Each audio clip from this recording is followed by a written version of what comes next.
Hello everybody, this is Havoc and welcome to my review of the upcoming Total War Warhammer 2 DLC, Curse of the Vampire Coast. As a preface, I was given early access to this DLC from Creative Assembly, to which I am very grateful for. However, that will not have an effect on my opinions, both good and bad, of said DLC.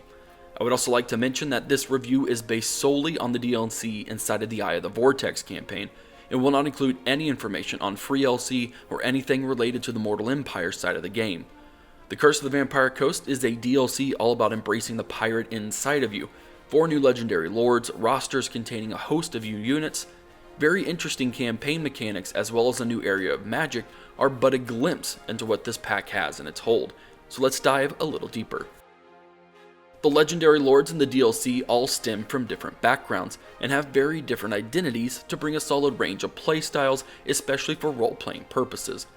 Luthor Harkon has an established presence on the Vampire Coast, though his mind is anything but, having been shattered through his greed at acquiring arcane glyphs. Count Noctilus, a Karstein of Sylvania, sought dark magic in the Galleon's graveyard, transforming himself and his crew to ride the waves of the sea. Aranessa Saltspite, the only mortal pirate, hails from Sartosa and uses both human and undead to further her goals of conquering the seas. Finally, Celostra Direfin, once the favorite court singer in Bretonnia, now roams the Sea of Serpents as a vengeful spirit after drowning in a fierce storm. The wide range that these legendary lords come from adds a lot of flavor to the DLC. It's not just a caster or a melee specialist, etc., of the same exact race that just look a little different. Each of these pirate lords have very distinct differences about them in terms of campaign benefits and backgrounds, something I don't think we've really seen to this magnitude in a race pack before. I thoroughly enjoyed playing with the different legendary lords. Aranessa is a sight to behold, kicking and spinning with her saw blade legs, taking on full units by herself. Noctilus's use of vampiric magic comes handy indeed when you need one of your units to tough it through a battle, regenerating health or raising up dead pirates behind enemy lines for a back-end attack. I never felt like I was using similar lords when it came to them, and I very much enjoyed that aspect of the DLC. Don't think the seas are all calm and quiet though. If there is one problem with all of the legendary lords, it's in their skill tree. Skill trees tend to be extremely similar. Exactly the same in fact with their battle and campaign effect trees.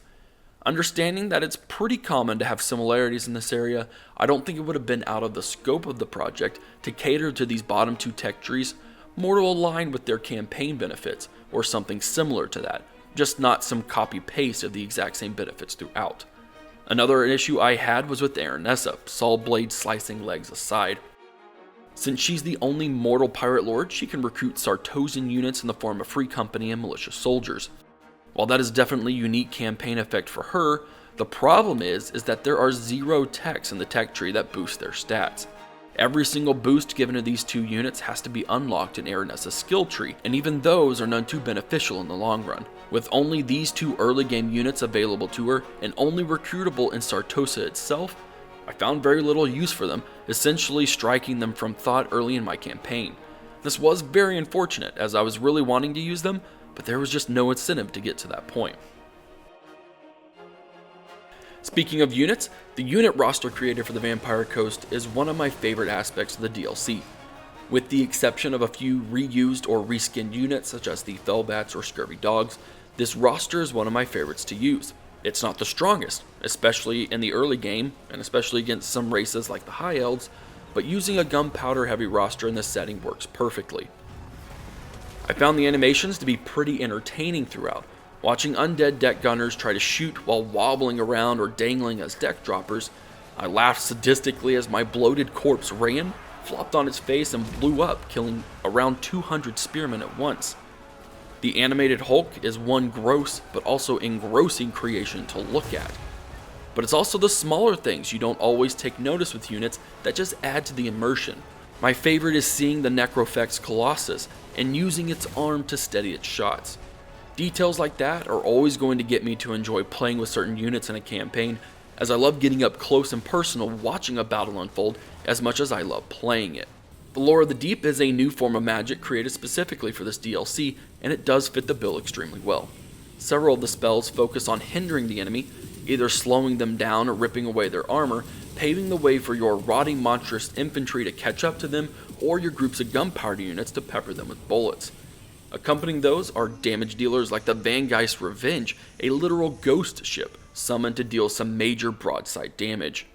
Along with a few summoning spells, the Lord of the Deep is a very well-rounded magic set that complements both the weaknesses and the strengths of the Vampire Coast factions. The minor lords, known as fleet admirals, are no small thing to just recruit and be on your merry. The loyalty system has a pretty big effect, and each type of lord requires a very specific set of conditions to be met to keep their loyalty high. Some pirate lords might need to steadily establish pirate coves, others revel in attacking and wounding other lords in battle. The most important thing is to keep them moving and keep them what keeps their loyalty high. Get a lord with a super low loyalty, and he'll mutiny against you, taking all the units in his army with him. And having experienced that personally, I can say that unless you can defeat him right then and there, you'll have a pretty big thorn in your side for a decent time. Heroes play their roles as they always have on every Total War campaign map, with a few distinctions, such as being able to establish pirate coves, which we'll get to in a little bit. I'm not saying that heroes have become boring in this DLC by any means, it's rather there's nothing special to comment on in terms of their campaign gameplay.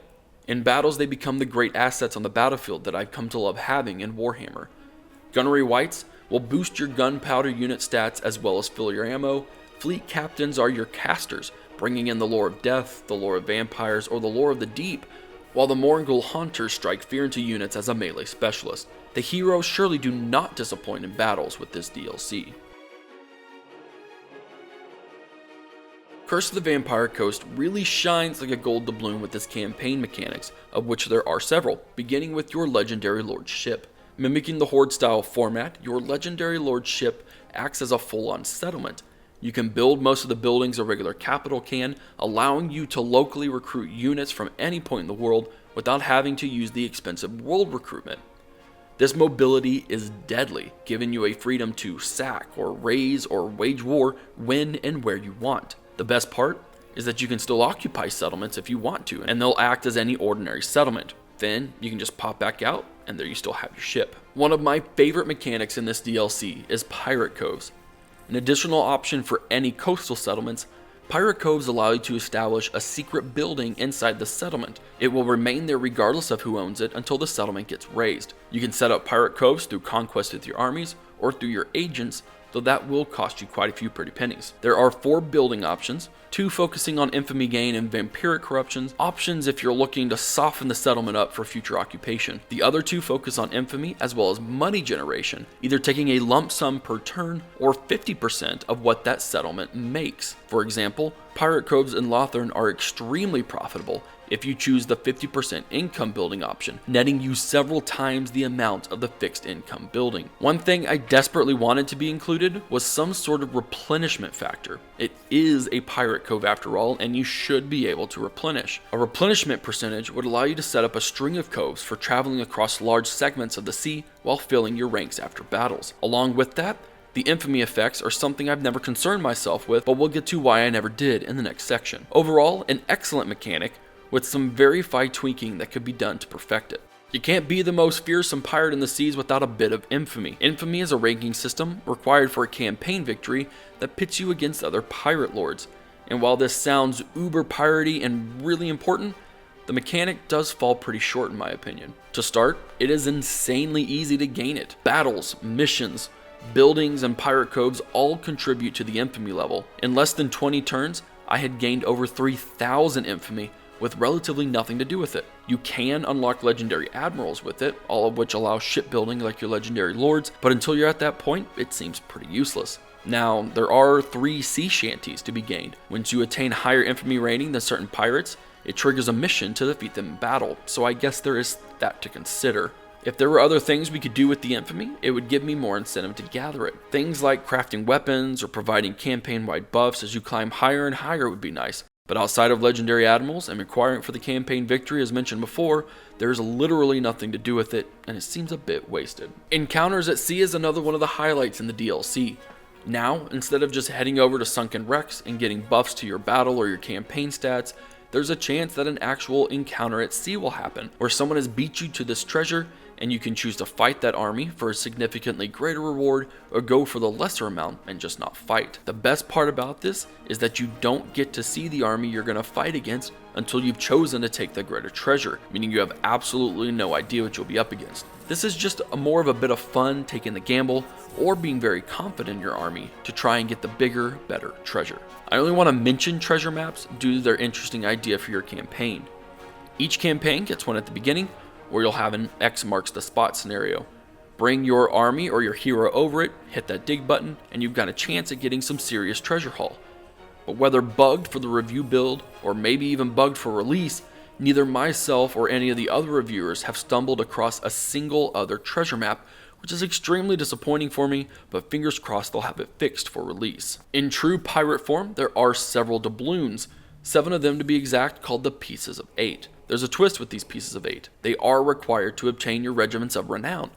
This is a really cool feature that I enjoyed, since it takes longer to unlock these specialized troops, and you can definitely be picky about what you want to pursue. And while this might seem too closely related to the Books of Nagash mechanic from the Tomb Kings, I think it's a bit modified enough to make it stand out on its own. The armies you fight are decently varied and contain several races, including a dwarven army I've yet to figure out how to destroy. In all, a good, solid, unique idea to unlocking the Regiments of Renown. On a final mechanic note, we take a stab at the technology trees, broken up into the 2-tier system we've seen before.